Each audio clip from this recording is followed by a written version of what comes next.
we need to tell them. Today's daily devotion from Pastor Greg Laurie.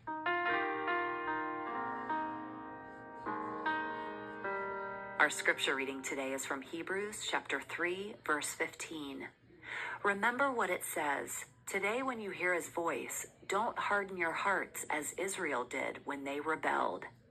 The story is told of an attorney who was trying to deliver an important document to a man who was determined to avoid him.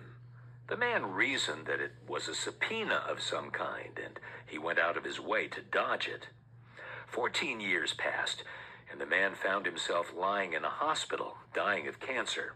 Through a strange chain of events, the attorney was sick also, and the two men ended up sharing the same hospital room. The dying man turned to the attorney and said, "Well, you never got me. I escaped you all this time, and now it doesn't matter. You can go ahead and serve your subpoena. I don't even care." "Subpoena?" the attorney replied. "I was trying to give you a document that proved you had inherited $45 million. People can be the same way when it comes to the Christian faith. They go out of their way to escape a relationship with Jesus Christ. They go out of their way to avoid Christians. As a result, their hearts get harder, and they just might go too far. People reject Jesus because they don't know of all that he offers. They don't know of his great promises.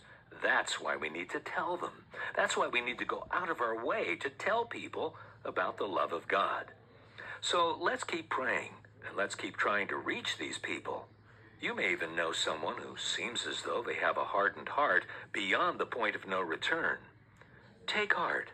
Think of Saul of Tarsus, whose conversion was so radical and unexpected that the first century Christians thought it was some kind of trap in which he was trying to infiltrate their ranks.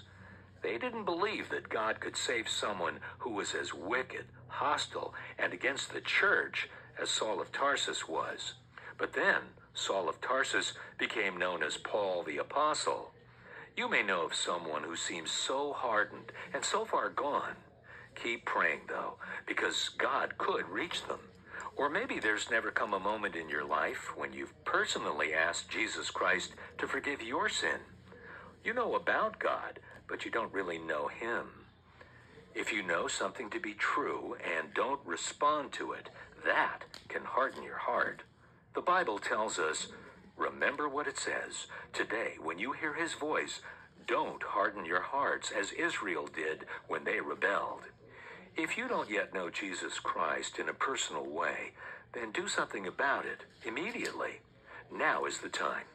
If you keep putting it off, there'll come a day when you won't hear from God anymore because you'll have hardened your heart irreparably. Yes, there is a point of no return. Don't let it happen to you. Don't live another day outside of God's will and his purpose and his blessing for you.